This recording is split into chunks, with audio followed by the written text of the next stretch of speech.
Chers compatriotes tchadiens, bonsoir. Jour pour jour, le FAC, ou Front pour l'alternance et la concorde au Tchad, fête son deuxième année d'existence.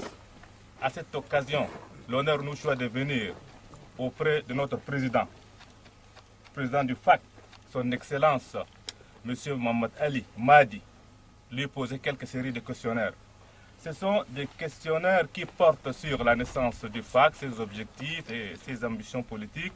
Et nous ne tâcherons pas aussi de lui poser des questions relatives à la vie quotidienne. À cet effet, je pense que ces questionnaires, les Tchadiens ont tendance à vouloir aussi rapidement comprendre. Mon président, bonsoir. Bonsoir, délégué. Puis-je vous interviewer? Vous avez tous les droits. Je suis un combattant parmi tant d'autres. Je suis un combattant comme vous tous. Ok. Donc vous avez tous les droits sur moi. Ok. Président, qu'est-ce que c'est exactement le FAC et pourquoi est-il né? Bon, merci, délégué. Avant tout, je profite de cette occasion pour adresser mes salutations à nos camarades militants qui sont de par le monde, que ce soit en Afrique, en Asie, en Europe ou en Amérique. Et je leur dis l'engagement que nous avons pris ensemble, le devoir qui nous attend. Nous respectons notre engagement. Nous sommes solidaires ici, les uns aux autres. Et que nous ne ménageons aucun effort pour concrétiser les aspirations légitimes du peuple tchadien. Et je leur adresse un remerciement aussi pour le soutien combien moral et matériel qu'ils nous apportent. Et que cette lutte entreprise ici, c'est une lutte qui concerne tout le monde, qui concerne tous les Tchadiens. Et avant de rentrer dans la question en elle-même, je dois féliciter aussi nos combattants qui, avec toutes les difficultés qu'on rencontre quotidiennement, sont déterminés à accomplir leur mission. Et ça, c'est quelque chose qui est très fondamental, très important. La question, c'est quoi les FAC et pourquoi est-il né? Les FAC, c'est une abréviation pour Front pour l'alternance et la concorde au Tchad, qui est déjà tout un programme. Alternance et concorde, Dieu sait si ces deux choses-là manquent aujourd'hui aux Tchadiens. Et surtout, au moment où je parle, là, il y a un groupe d'individus regroupés au sein d'un endroit qu'on appelle Assemblée tchadienne et qui sont en train de faire basculer le Tchad vers une soi-disant 4e république. Ces débats-là ne nous concernent pas. Ça, ce n'est pas notre débat. Nous nous sommes soulevés contre l'arbitraire et que les débats des salons feutreux d'Idriss Déby et ses amis ne nous regardent pas. Le FAC est né pour essayer de contribuer avec tous les Tchadiens afin de provoquer une alternance et remettre les institutions tchadiennes sur le vrai bout. Ça, c'est notre objectif. L'objectif des FAC n'est autre qu'amener son concours pour que la démocratie, la liberté, les droits de l'homme soient des réalités au Tchad. Nous l'avons dit et nous l'avons répété à maintes reprises que nous n'avons aucune autre ambition. Notre seule et unique ambition, c'est pouvoir aller vivre chez nous en paix, sans inquiétude, sans répression, sans dictature. Ça, c'est notre souhait le plus absolu. Le FACT est né le 2 avril 2016. Et vous savez, autant que moi, dans quelles conditions le FACT est né. Nous sommes tous des combattants, nous sommes venus ici pour essayer de contribuer, pour essayer d'amener le changement au Tchad. Mais malheureusement, il y avait eu des problèmes ici. C'est suite à ces problèmes-là, et suite à une volonté de vouloir organiser les choses, avoir une certaine légitimité pour essayer de mettre sur pied certaines choses qui concourent au règlement quotidien des problèmes qui se sont posés ici. C'est pourquoi le FACT, ce n'était pas un agenda bien planifié ou bien une manœuvre quelconque. Non, non. On entend à gauche à droite, certains prétendent ça, mais le FACT est né suite au fait que nous voulons mettre sur pied une commission suite à un problème qui s'est passé ici, et nous n'avons aucune légitimité de mettre sur pied cette commission-là. Alors, il faut créer ce mouvement-là et essayer d'engager la lutte. On a créé ce mouvement-là, on a mis sur pied des commissions. Malheureusement, ces commissions-là ont été entravées par la mauvaise volonté des uns et des autres, des gens qui se sentaient impliqués dans tout ce qui s'est passé ici, et ils ont sabordé le travail de ces commissions-là. Et malgré cela, nous avons continué à œuvrer pour que enfin la vérité éclate au grand jour, enfin justice soit rendue à tous qui ont été injustement molestés, injustement assassinés. Ok, donc maintenant, nous continuons à penser que les réponses qui sont en train de tomber répondront vraiment à l'attente de tous les Tchadiens. Ok, merci beaucoup. Mon président, quels sont exactement les principaux objectifs du FACT? Au risque de me répéter, le FACT, son objectif, c'est son nom. C'est pendu sur nos coups comme des amulettes. Alternance et concorde au Tchad. Alternance. Pourquoi, d'aucuns peuvent me poser cette question, pourquoi pour une alternance politique prendre les armes? Nous n'avons pas pris les armes par choix. Nous n'avons pas pris les armes par plaisir. Nous sommes contraints, nous y étions contraints de prendre les armes. Et le régime ne nous a laissé aucun autre choix. Vous voulez ça, ou bien si vous ne voulez pas, cassez-vous. Pour certains de ces premiers ministres qui ont eu l'audace de lui poser la question sur certaines réalités constitutionnelles, Idriss les a dit clairement que moi je ne suis pas venu par un biais de l'Afrique. Donc tout est clair. Le choix de cette voie-là n'occulte en aucune manière notre volonté la plus farouche, notre volonté la plus absolue à chercher nuit et jour pour résoudre les problèmes tchadiens pacifiquement. Nous sommes pour une alternance pacifique. Nous voulons l'alternance pacifique. Mais Idriss persiste. Aujourd'hui, ces courtisans, ces plaqueurs se sont rassemblés pour nous donner la preuve palpable que toutes les issues sont fermées. Il n'y a aucune autre porte que cette voie que nous sommes en train d'entreprendre. Aujourd'hui, Idriss a confisqué le peu de pouvoir qui restait.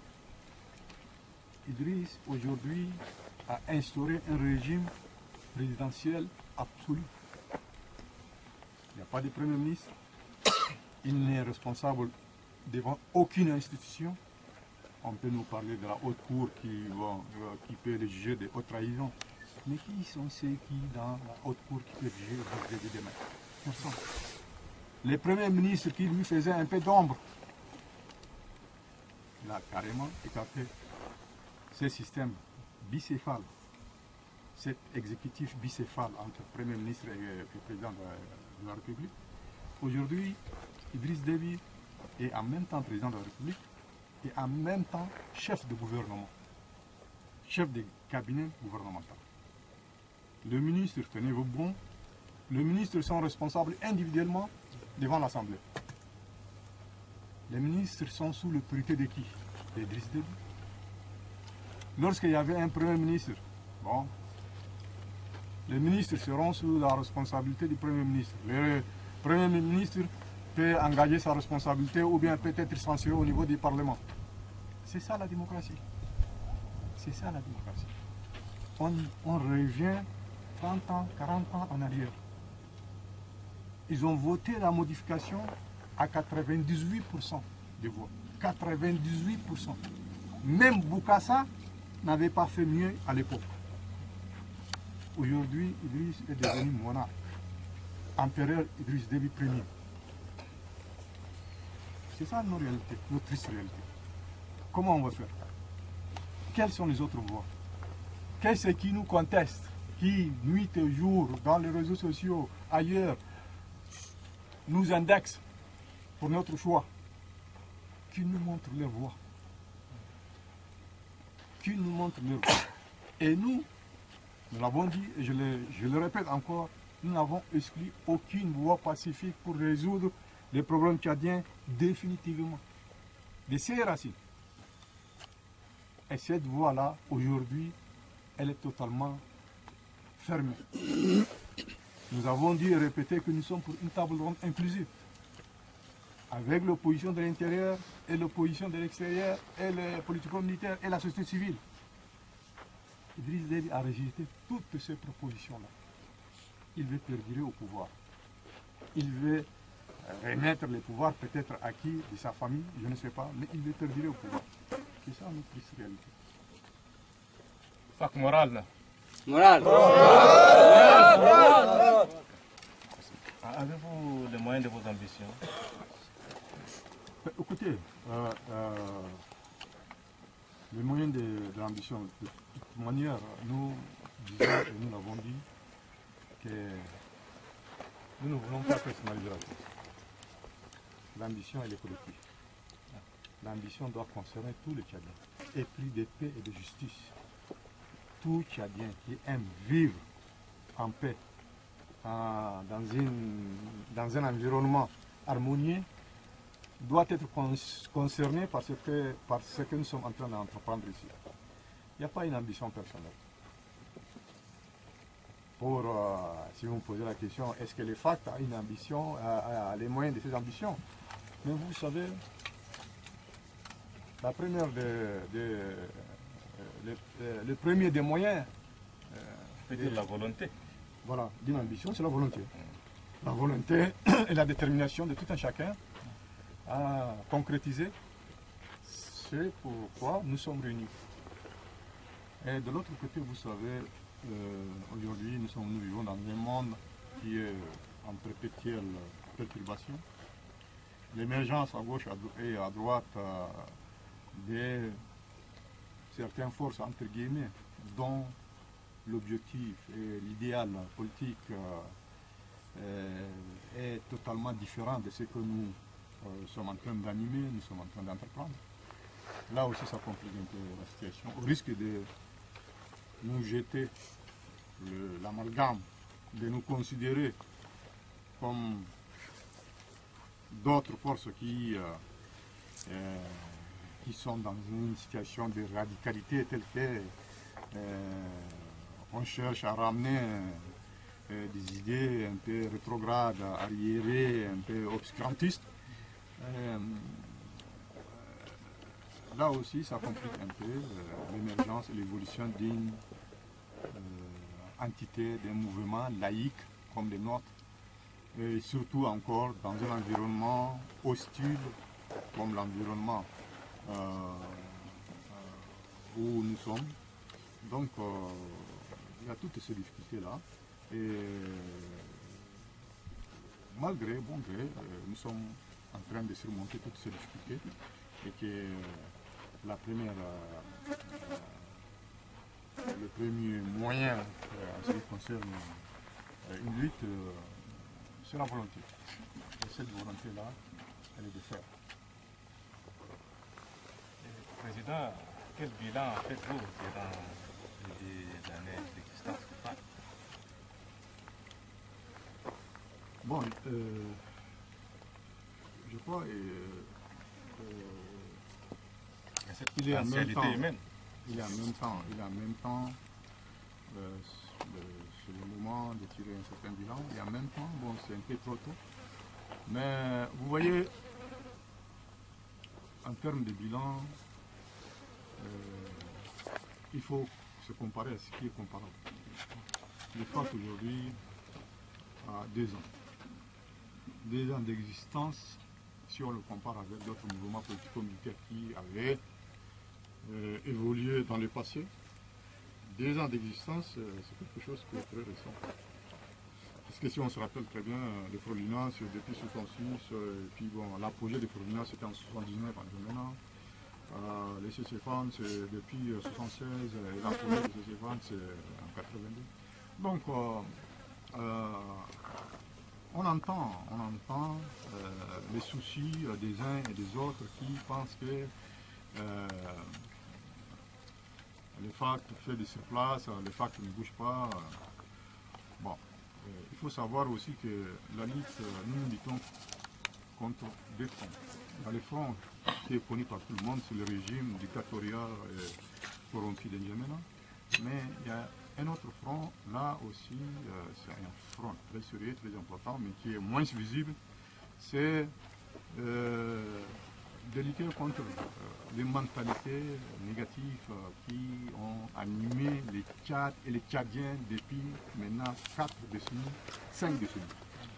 Et ces mentalités négatives-là ont pour nom le tribalisme, l'ethnisme, la ségrégation religieuse, et tous les mots qui sont à un isme. Et ce travail-là est beaucoup plus concret qu'un travail de terrain, qu'un travail de combat. Pourquoi? Parce que celui-là, ça demande beaucoup de temps et beaucoup d'énergie et beaucoup de volonté surtout, pour que les uns et les autres s'adaptent à cette nouvel environnement, à cette nouvelle façon de voir, façon de faire les choses. Parce qu'il faut, à partir d'ici, à partir du moment où nous sommes là, hein, il faut essayer de construire la future armée, il faut essayer de construire les socles. Pas de problème. Vraiment, de l'unité nationale. Donc, c'est un travail qui est en même temps très sérieux, très lourd, mais aussi c'est un travail très passionnant. Et on voit les résultats. Aujourd'hui, malgré les difficultés, malgré les problèmes qu'on a, les jeunes combattants sont soudés comme un seul homme. Et nuit et jour, ils sont sur leur garde, sur leur disposition. Ils n'attendent que le feu vert pour aller C'est les hostilités. Renverser la dictature. Donc, je crois qu'on avance bien et on avance d'une manière très concrète. Inch'Allah, merci beaucoup. Ok, mon président, d'aucuns pensent que Déby serait l'homme de la stabilité et de la sécurité dans la sous-région Sahel et que vos actions perturberaient cette stabilité chèrement acquise, disent-ils, au Tchad, voire dans la sous-région. Que leur répondriez-vous? Vous savez, Driss Déby n'a jamais été l'homme qui combattait le terrorisme ou le radicalisme. Driss Déby, s'il participait à ces événements, c'est par intérêt personnel. Il cherche à préserver son pouvoir, uniquement pour ça. Vous savez tout ça, tout le monde sait. Driss Déby, avant l'éclatement au grand jour du problème Boko Haram, les gens de Boko Haram étaient en N'Djamena. Ils étaient dans les hôtels d'N'Djamena. Ils étaient les amis de Driss Déby, ils étaient ses potes. Hein, ils sont ensemble, ils n'avaient aucun problème avec eux. Mais lorsqu'il a vu que la communauté internationale et l'humanité tout entière se redresser contre le terrorisme et les radicaux, Idriss Déby a vite lâché ses amis et il s'est retourné contre eux. Bon, cette voie qu'il est en train d'emprunter aujourd'hui, c'est pour des intérêts bien particuliers, on le sait tous. Il n'a jamais été, même pas une seule fois, avec raison et avec vraiment honnêteté, de lutte contre le terrorisme ou contre les radicaux. Nous ici, par contre, nous, de par notre position dans ce désert-là, nous avons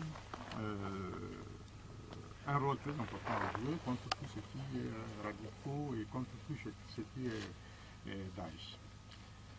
Je me rappelais à un certain moment donné, lorsque j'avais déclaré que nous pourrions être un rempart contre tout radicalisme, tout obscurantisme. Certains m'ont taxé de va-t-en-guerre ou jusqu'à aller me qualifier de mercenaire. Non. Devant la négation de l'humanité, on ne peut pas rester silencieux. Là,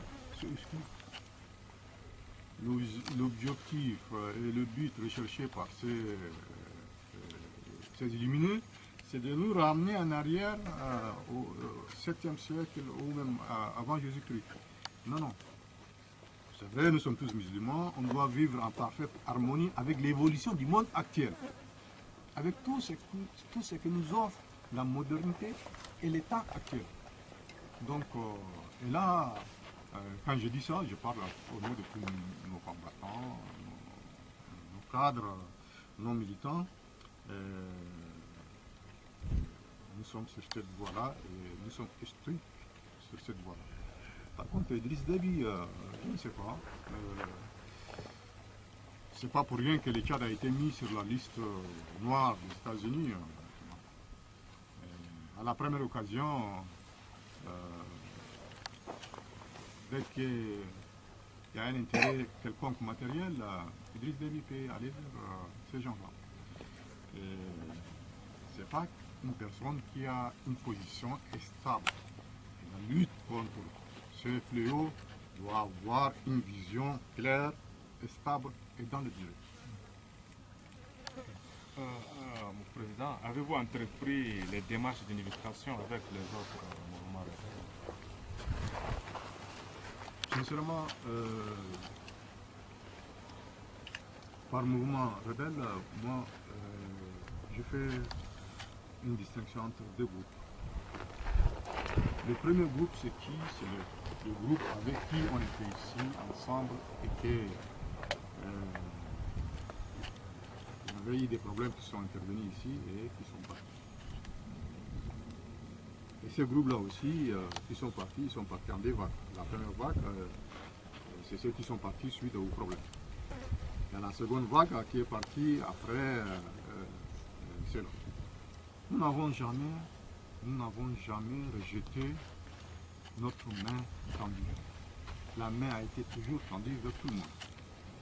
Mais à une seule condition, on s'assoit pour régler les problèmes de ces racines. Là, c'est quelque chose qu'on ne peut pas transiger avec. Il y a eu des problèmes, ces problèmes-là doivent être résolus en s'assoyant et en enquêtant et en dégageant les responsabilités. Là, c'est quelque chose qui est très clair, nous l'avons dit et répété de tout temps, mais il y a des gens qui se sentent beaucoup plus responsables de ce qui s'est passé ici et qui essayent de faire capoter par tout moyen, tout rassemblement ou toute entente. Là, c'est ce groupe-là. Mais il y a l'autre groupe avec lequel nous n'avons jamais eu de contact, il y a d'autres groupes qui viennent. C'est là aussi, on tend la main vers eux aussi, pourquoi pas. Tous les groupes, que ce soit les politico-militaires, que ce soit la société civile, les partis politiques de l'intérieur, tout regroupement, tout rassemblement qui est animé par la volonté de concourir pour que le Tchad soit une démocratie, pour que les droits règnent au Tchad, nous sommes obligés, nous sommes censés aller vers ces gens. Et là, notre disposition est totale, notre disponibilité est effective. Président, vu les échecs des rébellions dans le passé,